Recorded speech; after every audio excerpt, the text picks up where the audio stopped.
Inassemble ko yung karaoke, friends. Ano ko, dahil nakakita na kami ng TV na ano, na maliit lang, 19 inches, perfect size. Kaya lang yung mic nalimutang isama. Ay. Balik kami ngayon ng SM. Babalik kami ngayon ng SM. Ayun.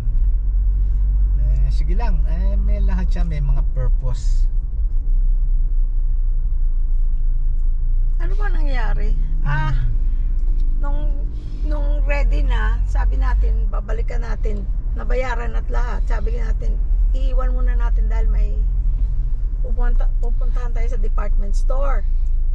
Tapos pagbalik natin, tinulungan nila tayo papunta sa sakyan. Naka-separate kasi yun, nasa parang ziplock. Hindi na nadala. Ay, nako.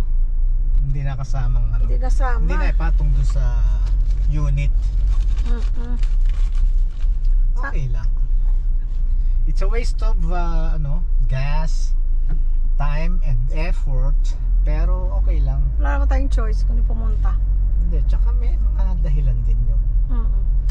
Baka kung nasama noon yun, baka pagbaba ko, pagbuhat ko, nahulog, nawala. Those things, see? Lahat yan, everything has a purpose. Happy birthday pala sa aming anak, si Christian. Hi, Chris. Happy birthday! We miss you, anak. Nakausap na namin siya kanina. Alas 3 ng hapon dito, alas 12 doon ng gabi. Para pagbungad ng midnight. 12:01. Oo. Birthday niya. 27 years old na si Angel, si Chris. Tapos, buti nandun siyempre si Lilia, na pag-usapan namin kung paano gagawin ang pag-uwi nila dito kasi gustong sumama ni Lilia. Pero na ngayon, vacation. ang gusto sabi niya, ang suggestion niya, how about instead of June or July, alanganin ng June, di pwedeng June, July sana. Hindi, tsaka nga kasi kagagaling lang ni Lily sa vacation, di ba nag-Japan sila? Nag-Europe, hindi siya sumama sa Europe, nag-Japan sila pala. Nag-Japan sila ng almost 1 month. Kaya yung bakasyon niya sa trabaho, hindi siya mapapayagan. Gusto siyempre din ni Angel. Everybody, wants her to be with Angel when they get back. So ang kinausap niya yung manager niya, ang sabi daw niya, uuwi siya ng Philippines. Sabi, sige, pero yung magandang yung magandang timing, sabi niya, yung October yan, pwede na yon hanggang November. Tama nga naman, dahil kasi December December hindi siya pwede mag-off. Oo, busy yun sa trabaho niya. Kaya sabi niya, Ma'am, Dad, is it okay kung October, November? Sabi namin, whatever will be the convenient time for you guys, we'll take it. Tsaka ang importante, sabi din ni Lilia, na kasi guys, di ba katatapos lang nila ng London and Paris. Tapos nagpahinga lang sila sandali, nag-tour naman sila ng US ng 3 weeks. Tapos meron na naman sila whole September, part of October. So whole September, part of October, magtutour na naman sila. So ang mangyayari, sabi ni Angel, kung ganun rin lang, yun nga, tama na lang ang October kasi mas gugustuhin niya na after the tour kaysa nagbabakasyon siya dito tapos iniisip pa niya yung tour kasi syempre mabigat din yun sa isip niya kasi trabaho yun, hindi naman yun bakasyon. Kaya sabi niya, mas mabuting after the tour kasi at least wala na akong isipin, wala nang iintindihin. I will enjoy, sabing ganon. Ayun, sabi naman namin what will be the whatever will be the convenient time for you guys, okay lang sa amin. Ayun, kanya we're looking, God willing, October, End of October na. October, November, somewhere like somewhere there. Yun. Pero mabuti na rin guys, yung mayroong mga video call, yung mga ganon. Dahil kasi ang laking bagay na nakikita mo yung loved one mo kung nasa malayo sila. Kagaya ng mga OFW, merong messenger, merong ganon. Nakakausap mo yung family mo, nakikita mo, mga anak mo. Diba? Kaysa dati unang panahon, nung unang dating ko sa Amerika, 1994. Oh my gosh. Susulat ako kay mami, dadating isang linggo. Susulat si mami another isang linggo papuntang Amerika, minsan mahigit pa. 2 weeks bago kayo makapag-contact. Grabe. Makapag-communication. Lalo pa noon, wala kaming telepono noon. Tapos ng bandang huli, nakikipag-telepono si mami sa aming neighbor. Yun, makakapag-usap kami. Tapos that time guys, ang bayad sa telepono, wala pang cellphone noon, wala pang text, wala pang email. Napakamahal. Naalala ko, $2.99 kada minuto. Sinong nakaalala guys sa mga nandyan sa Amerika na Per dati minute. ganyan ang per minute? Talagang telegrama lang yung, pero marinig mo yung boses nila, parang lalo mo silang nami-miss, pero masarap pakinggan. Tapos tinitiis ko dati isang tawag minsan, my gosh, isang $100. At least ngayon Wala na, may video call, walang bayad. Si daddy maya ayan sa messenger, padadalhan ako ng mga Facebook reels na kung anong gagawin sa papaya, kung paano pagtanim ng ganito, ganyan. Ay nako, malaking bagay ang video call. Tsaka sa totoo lang, nauso talaga na ang laking bagay niya na naging means of communication yung text, dahil at least nakakapag-communicate kayo. Yung kahit na sa Pilipinas, sa US kami nakakapag-communicate kasi yun ang means of communication. Ngayon kami namang mga taga ron, taga ron sa California, hindi kami sanay mag-text dito. Palibasa, means of communication nga dito ang text. Talagang sanay na sanay mga tao, makita mo Ang bilis mag-text. pagbaba mo ng airport, makita mo lahat nagte-text. Kami, hindi kami sanay ng text doon. Dahil kasi isang pindot mo lang, makakausap mo naman yung tatawagan mo, makakausap mo. Bakit magpapakahirap ka pang mag-text? Di ba? Dahil kasi tayo mabagal na tayo mag-type. Hindi rin sa mabagal, miski na mabilis kang mag-type noon. Bakit nga magta-type ka pa? Samantalang isang pindot mo lang na ganoon, tatawagan mo yung pangalan, ayun na, kausap mo na. Kasi nga dito, wala namang extra bayad. Wala namang extra bayad. Kasi nga dito, yun ang means of communication. Ganon. Dahil kasi may mga unlit text di mas mura nga kung magte-text ka. Ngayon naman, nauso naman ang video call. Nung mauso naman ang video call, lalong na-amaze, natuwa ang mga tao rito dahil kasi kausap na, nagkikita pa. Kaya yun naman na sinasamantala. Basta't ngayon uusap, video call.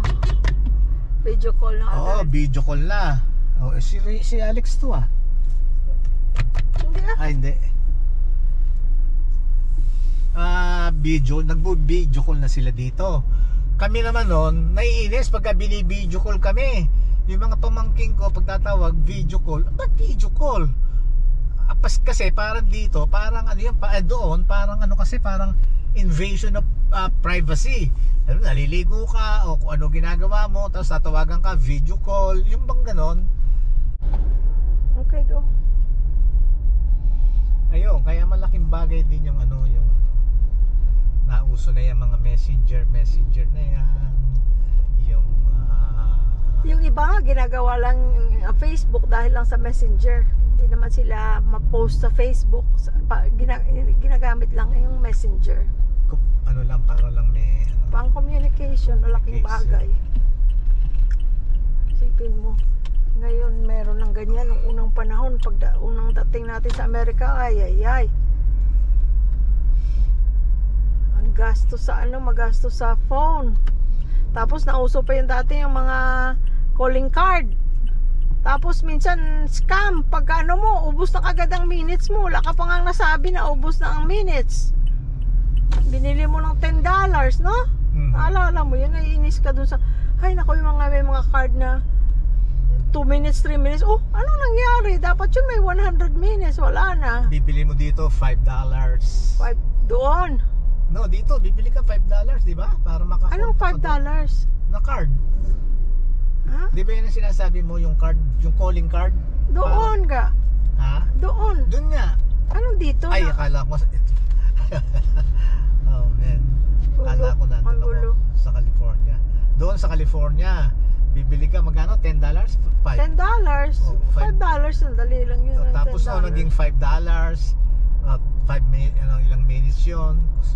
Tapos nun, sandali lang, hindi naman nabubuo yung yung minutes. Oo, naubos na. Kung minsan dapat nagre-ring pa lang, nagbibilang na.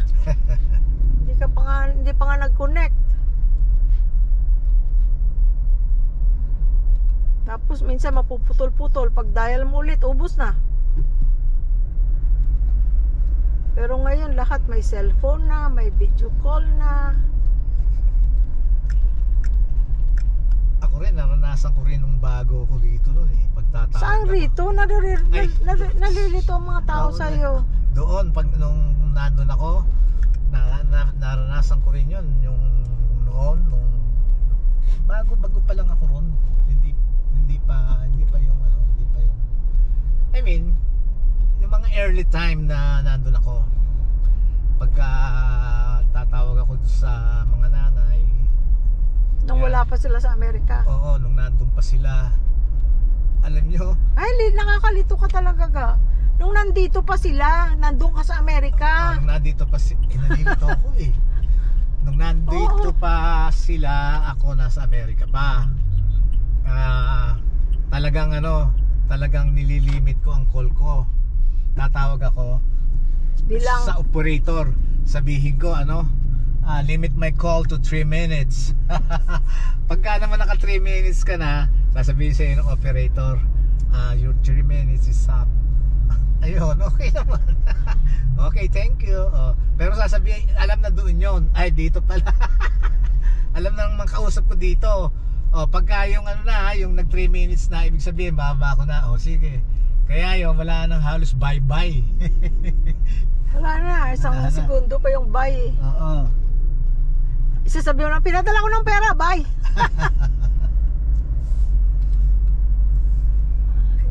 Inabot ko pa yun, yung ganon. Please limit my call to 3 minutes.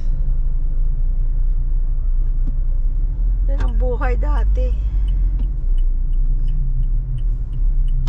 Tapos dati pag sumusulat ako sa pamilya ko, umiiyak pa ako habang nagsusulat.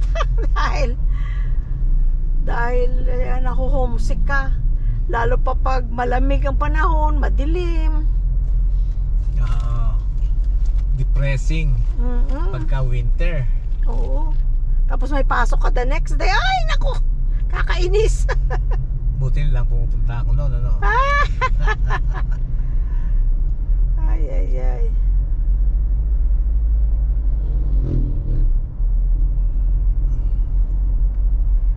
Happy birthday, Lorelai! Birthday pala ni Lorelai. Ha? Happy birthday! Isang taon na. Oh my gosh, ang bilis lang Parang kailan lang yun tayo nag-meet Kailan ba tayo nag-meet, Mai and Bri? Parang nag-greet na tayo kay Lorelai noong ng birthday. Ay, yung anak niya yata yun. Si Lorelai, happy birthday! Happy birthday, Lorelai! Have a good one! Yes. Hindi na tayo nagkita. Oo nga. Pagbalik mo dalawa. Ay, hindi pala sila sabay sa sunod nilang uwi, no? Ayan guys, ang Casino Filipino renovate. Dito sa Pampanga pala, ay sa Angeles, ang daming magagandang casino. Parang ang nasa Las Vegas pag pumasok ka. Oo. Dami dito. Buti na lang, wala kaming hindi kami nagsusugal. Kasi kung hindi, baka magutuman tayong dalawa. Dahil kasi ang lapit ng casino. Sa Clark, ang daming casino. Mga hotel. Parang Las Vegas. Parang Las Vegas talaga guys, ang itsura. Ang ganda.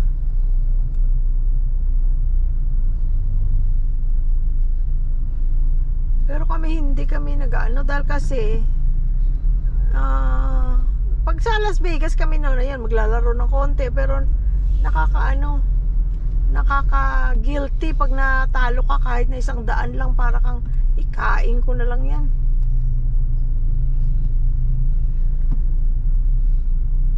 Dito tayo sa MacArthur Highway. Traffic nga kasi 4:30.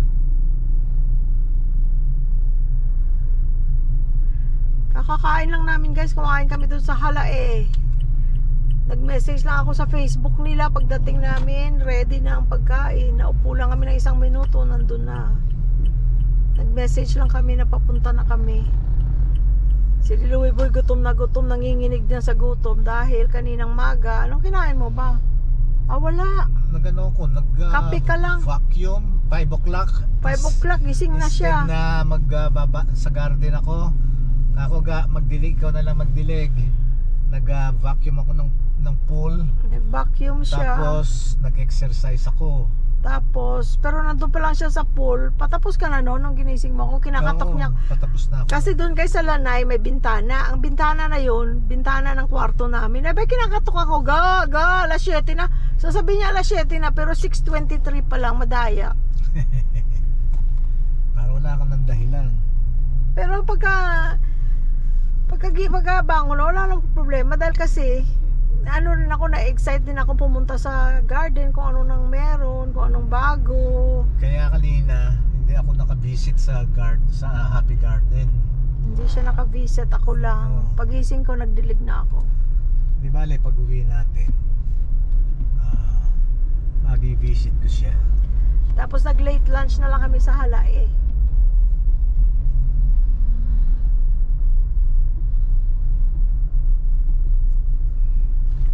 Halae Corner. Yung tinuro ni engineer doon, si engineer, ano ba pangalan mo, engineer? RMSER, doon diretso. Kaya lang minsan traffic doon eh. Kaya dito na rin kami dumadaan. Doon mabagal doon, no? Kasi maraming mga jeep, no? Parang may terminal yata doon.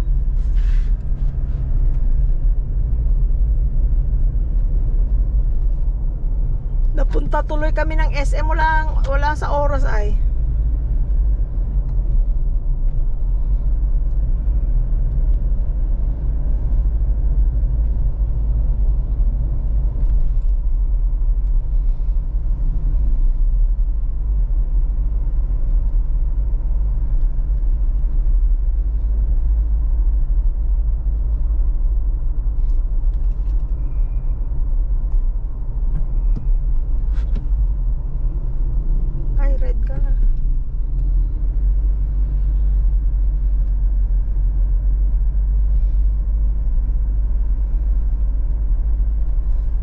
Dito lang tayo, may parking, baka dito may parking dito sa unahan. Sa may gate, sa may daan. Yung yung entrance, yung main. Yeah. Para hindi na tayo pupunta pa doon sa parking sa open na lang tayo.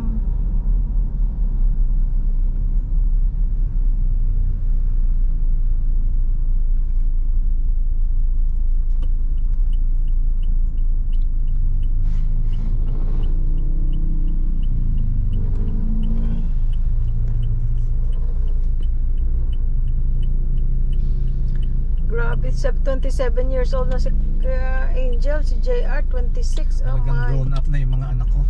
Grown up na talaga.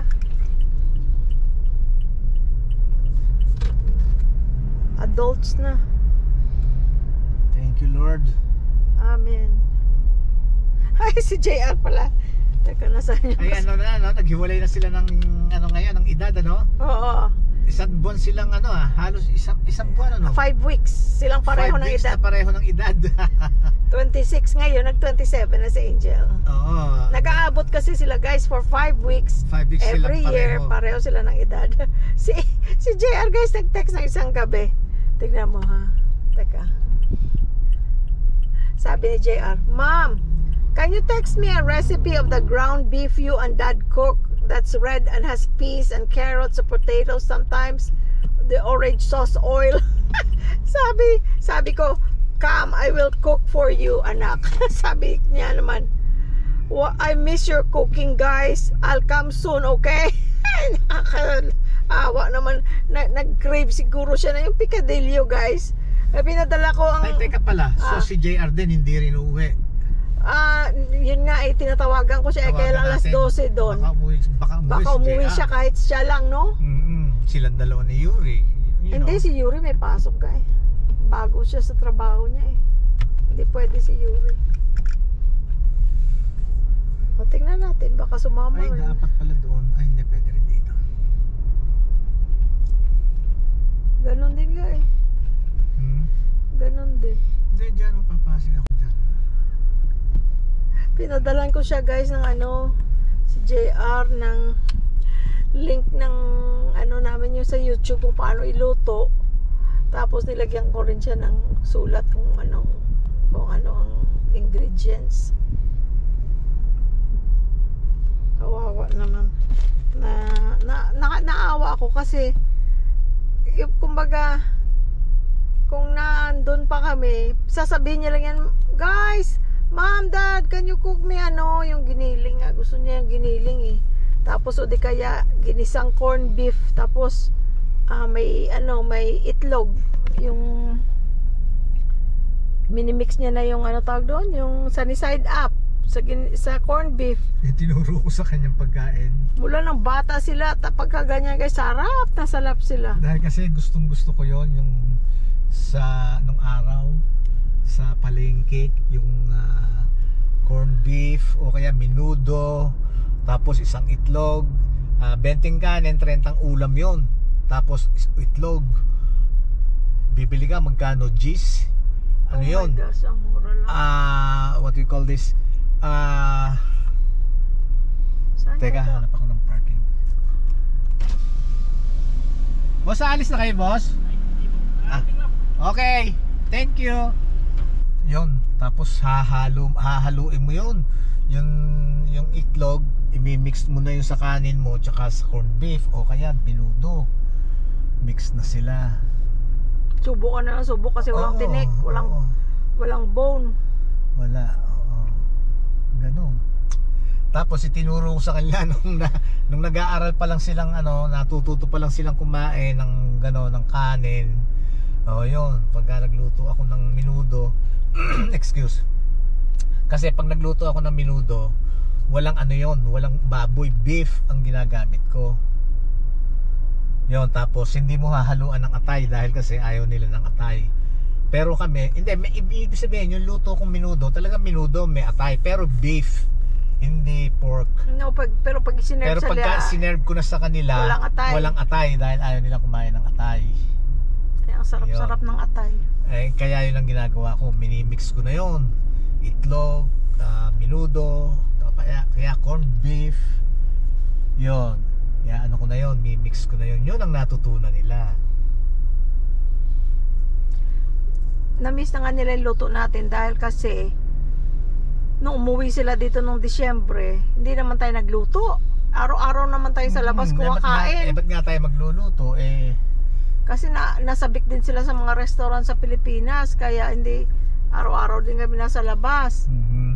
Ngayon, si Angel dati kasi kahit naka-move out na siya matagal na, ilang taon na, pero pag umuwi sa bahay, nagluluto ako ng marami, tapos nag-uuwi pa siya inuwi niya rin sa kanila para na may ulam na sila ni Lilia, pati spaghetti, lahat andyan na. Naka-ready na yan pag pag pumunta siya sa bahay. Ngayon wala na kami doon. Wala na. Si Angel kasi nagluluto, walang problema eh. Pero si JR, ano lang siya sa kanya? Order. Yun, pag itlog, noodles yun, alam niya yun. Si Angel kasi marunong ng magluto. Natuto ng magluto kasi matagal na siya nag-move out eh. At saka si Lilia nagluluto din kasi. Kaya wala problema kay Angel. Ang sasarap pa ng mga itsura ng luto ni Angel.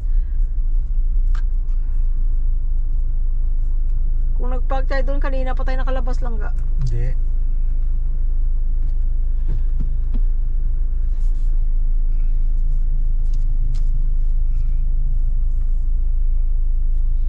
Alam kong nandito parking. Ay, eto pala eh. Kaya nga, ikaw talaga. Ay.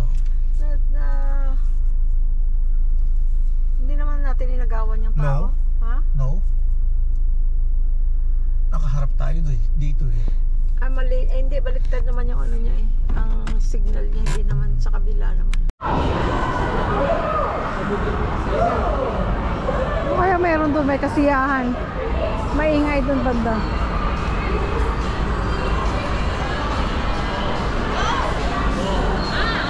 Okay na, hindi tayo salita.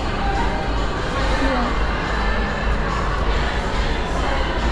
Ayun.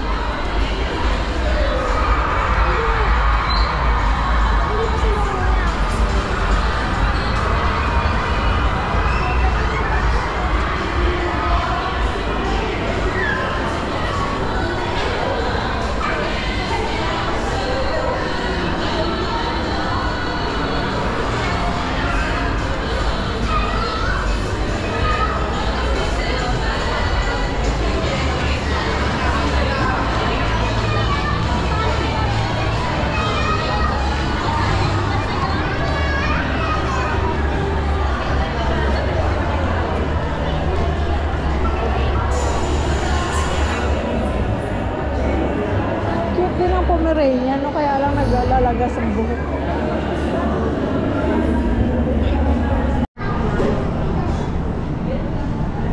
Dito kami guys sa sa Toll House. Magte-take out lang tayo ng pansit, bihon, at saka bili mo ako ng cheeseburger. Okay, ako rin. Masarap Hamburger. yung cheeseburger. Cheeseburger. Dalawang Galing na kami sa SM Appliance guys. So okay na na-solve lahat. na-solve Solve na. na problema. So antay tayo guys kasi mahaba ang pila. Kasi masarap ang pagkain kaya ang daing tao guys oh. Masarap ang pagkain kasi. Tapos hindi siya kamahalan.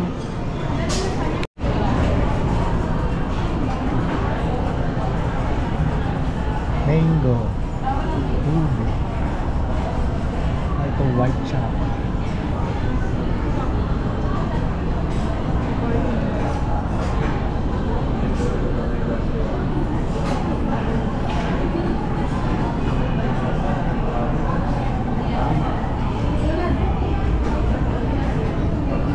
Yan, para malaman nyo ang pricing ng ano ngayon ng mga cake dito. At least may idea na kayo.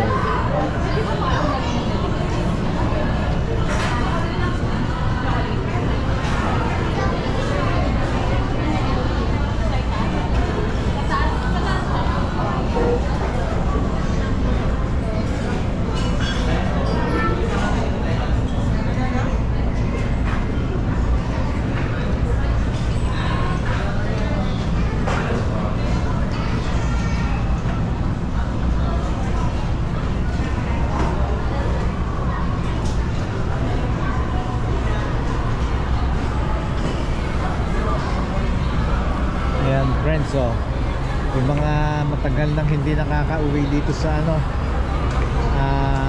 SM Clark. Ayan, para at least mapamiliarize kayo.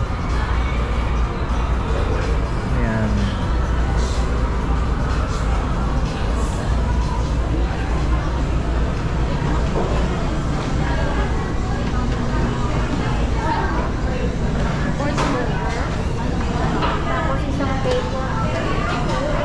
Cheeseburger. So, isa cheeseburger, isa cheeseburger. Gusto mo na buko shake? Hindi, buko lang ako. Ay, buko, drink buko siya. Ako, buko siya. Na-take out na. Take out lahat na. Ay, hindi pala yan. Hindi pa pala ko senior, siya lang pala. Bali yung order ni ma'am, 2 gisado, isang cheeseburger, isang bacon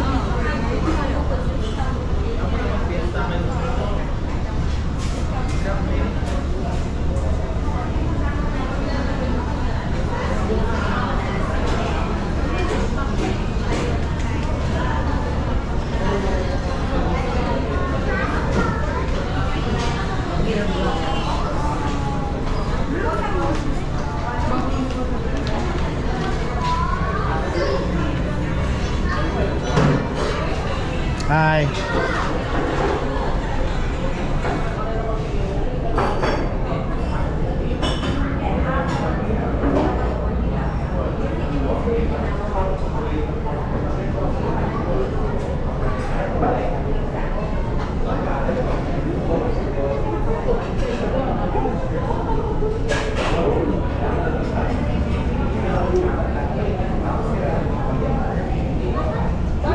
Halika doon, ga. Excuse me.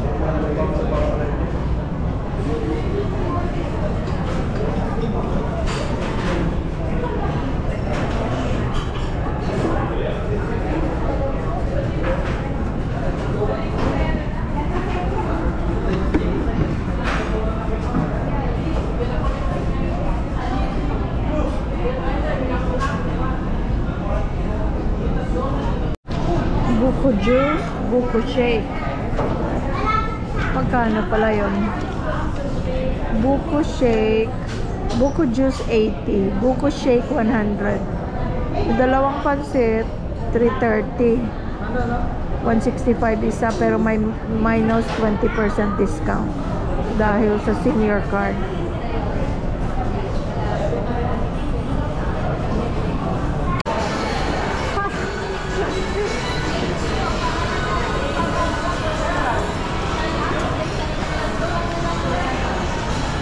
Malabon, the French baker.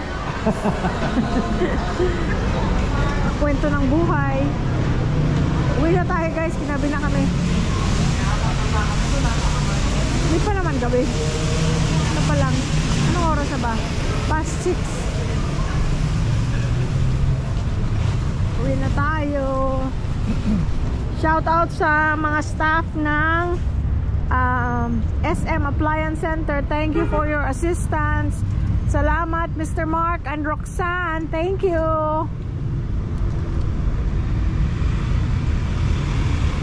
Saan tayo nag-park? Dito. Matawid na.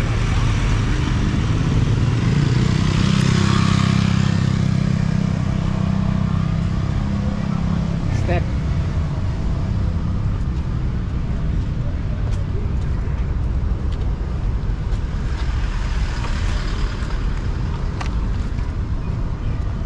Saan tayo ba? Naalala ko dati. Saan tayo? Doon tayo banda. Doon. Naalala ko dati ga. Galing ako ng 12-hour shift. 12-hour shift. Pagod na. Gusto nang umuwi. Pagkatapos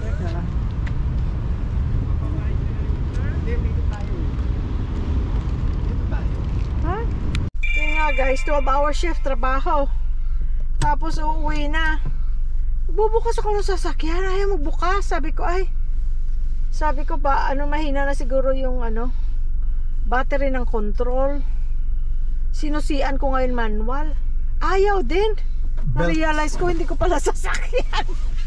Kapareho lang at kakulay. Oh my. So sobrang pagod lang na.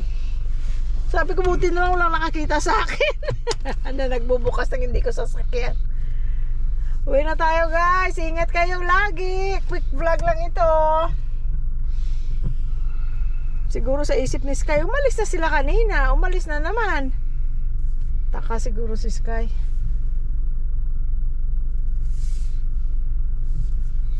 Good night guys. We love you all. Good night.